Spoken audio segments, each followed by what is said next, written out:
What's up, Barnhill family? Welcome back to the channel. Yo, yo.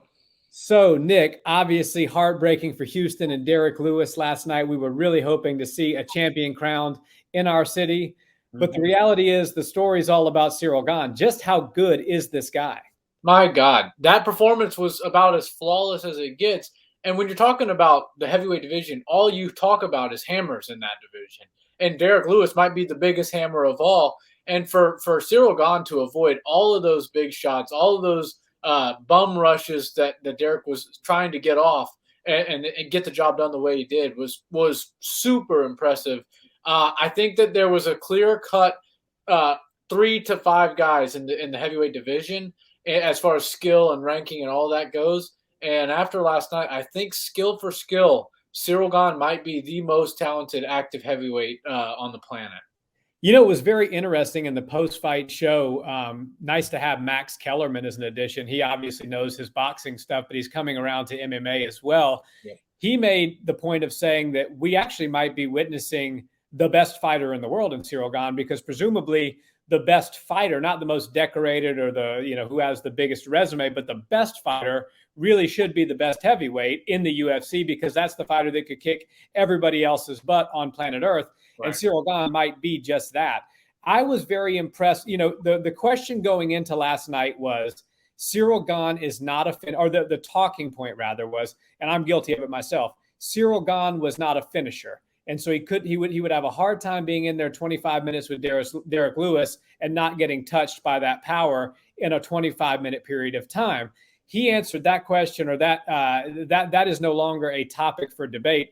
Not only is he incredibly skilled both with submissions and with his striking, but he also has the ability to finish as well. And I think that was kind of the biggest takeaway for me last night was he really disrupted the power of Derrick Lewis, chopping that front leg down. You know, when you're fighting a guy with a lot of power, what do? You want to take away his weapons. You want to chop that front leg. You want to hit his arm that throws the power. So you really diminish his ability to throw that power with any velocity or devastating power.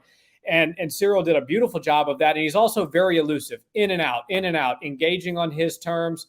Obviously, the jab is super crisp. He throws that jab better than anybody in the heavyweight division, in my opinion. And not only is it a good, accurate, crisp jab, it's a damn hard jab. I mean, he really knocks your head back with that jab.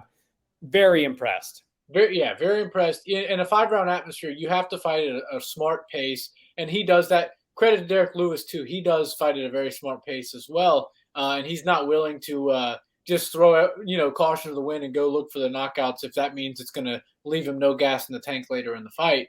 But when you look at how Ciryl Gane has been, basically handling his career since he's been in the UFC, he hasn't really had an off night. He's fighting really well every time he goes out there, and he's making improvements for sure. But he already came to the octagon with a great set of skills, and he's just quickly showing everybody that he's not just a one-trick pony. He's not a French Thai kickboxer that can't handle himself in the clinch, can't handle himself, at a boxing range, can't slip and all that stuff. He's doing really, really well.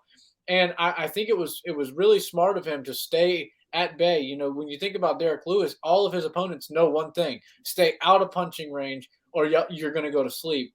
And Ciryl Gane stayed right outside of punching range. It scored with some good kicks. It was able to move in and out to score his punches when he could. And then, whenever he raised the percentage of his chances of finishing, he would then come a little bit more inside, get a little bit more comfortable in Derrick's striking range. And I don't think last night's fight was an indication of Derrick having an off night. I just think styles make matchups, and Ciryl Gane had the style to beat Derrick, and he was on fire last night. I don't think he could have fought a better fight than he did. He was the better man that night. And even though Houston was behind Derrick Lewis, the home court advantage was a real thing. Ciryl Gane still, had ice running through his veins, dealt with all the pressure, moved right forward, walking out to a Paul Wall song in Houston, which is very cool. He trolled us. He trolled us. Everybody thought it was Derrick coming out. I thought that was very cool. And he showed a lot of love to Houston. So I can't be mad at the guy. I hate the fact that he finished our gym mate, training partner, Derrick, but at the same time, you do have to love Ciryl Gane. Yeah, it was a fantastic fight. Think the whole narrative of everybody going, "Oh, this is the worst interim title ever." I think that's false. I think we needed some clarity as to who's going to be fighting Francis Ngannou next. This fight definitely just catapulted one of these guys, Ciryl Gane being the one, into a guaranteed title shot, and that's exactly the right man for the job. Stipe, he's coming off a loss, and while he does deserve a rematch, a trilogy fight, it makes sense for him to go heal up a little bit longer. And John Jones is out for now. So Ciryl Gane had the title eliminated with Derrick Lewis. He got his hand raised, and I can't wait to see this title fight. Me either. And the thing about Francis is he's a lot like Derrick, I think, which is really why their fight was such a dud and such a miss, was that they both are waiting to deploy immense power. And a lot of their opponents, it's almost like Deontay Wilder back in the day until Tyson Fury showed us what the antidote to Deontay was, which is to bring the fight to them. Everybody kind of gets a little timid when they're in there with Derrick or when they're in there with Francis, and they don't want to make a mistake and get slept because the power is real. And not only is it real, I mean, you could literally have, life consequential type of events happen in the octagon when you're fighting Derrick Lewis or Francis Ngannou. It could take years off of your life if you make the mistake, quite literally. So I think that, a lot of their opponents have been a bit timid, and it's kind of played in their favor. But Ciryl Gane said, look, I'm going to engage on my terms. I'm going to bring the volume and the pressure. I'm going to dictate the pace, and I'm going to show you how to negate the power. I'm going to chop the leg. I'm going to be out of range, and I'm only going to be in range for a second, and I'm going to pop your head back with that jab, and I'm going to slowly, methodically wear you down. And then when I'm ready, I think he really showed last night that his new wrinkle in the game is not only can I outclass you for however many rounds, now I can get you to the point where you're exhausted. I know what you're doing. I've taken your power away, and now I'm going to finish you. And I think that makes this fight setup with Francis very, very intriguing. And I think the fact that it could happen in Paris, France, is incredible for European MMA. It's incredible for the French fans. I mean, France has their firstborn UFC champion in Ciryl Gane. That's amazing. Francis, although not born in France, coming from Cameroon, he spent a lot of time there. These guys trained under the same coach. I mean, talk about opening up a new hotbed for MMA. I don't think there's anything you could do better than make this heavyweight title fight in Paris with these two gentlemen duking it out for who is truly the baddest man on the planet.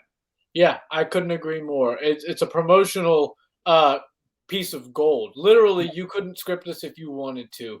Dana was I'll give him credit. He said that Vince McMahon couldn't write this story out of fake characters and all that stuff. He couldn't write a story this good. The world has been, locked down. Seemingly the only places we can go get fights that have, some or all attendance is Texas, Florida, Abu Dhabi. They'll let a few people into Fight Island, but, now Nevada, Arizona, a couple of places.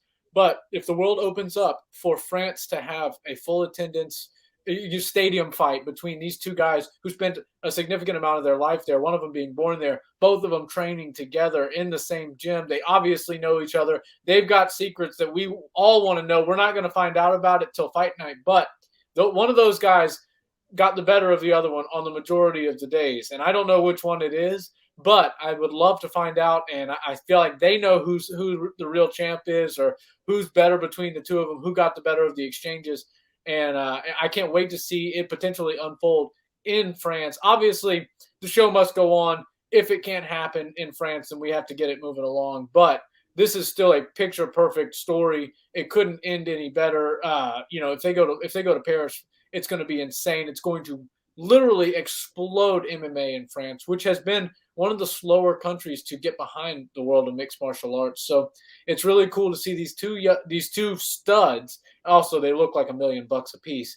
But see these two guys in there duking it out in Paris. That would really be something special. I think UFC would likely break some attendance records with that. They would definitely break some European records, and I think it's all but done now. Now we just have to wait for the venue, the date, the time, and that's about it.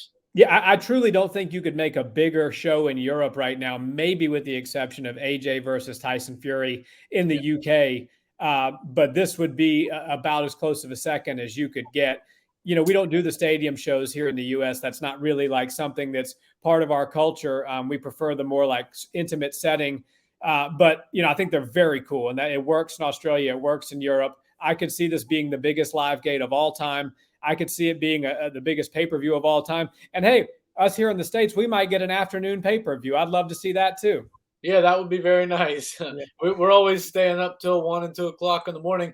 Another thing is, if it happens in Paris, France, I tend to believe that even though Francis Ngannou is a superstar and he has fans all over the world, particularly across Africa and in France, Ciryl Gane might have the home court advantage like Derrick Lewis did this past weekend. I think so. Yeah, he might have it because he was born and raised there. He never left there. All of that stuff, people really cling on to their fighters that stay loyal. So I would love to see how this unfolds. We'll be making some more videos on this one for sure. No doubt. Well, guys, thanks so much for watching this video. France has its first champion, and what a great one he is in Ciryl Gane. Let us know in the comments, what did you think of the performance? Do you think he matches up well against Francis? And will we see Ciryl as a champion one day? As always, we appreciate you watching our videos. If you've enjoyed, a like, comment, and subscribe helps us out tremendously with the algorithm. And until next time, guys, have a wonderful day. Peace.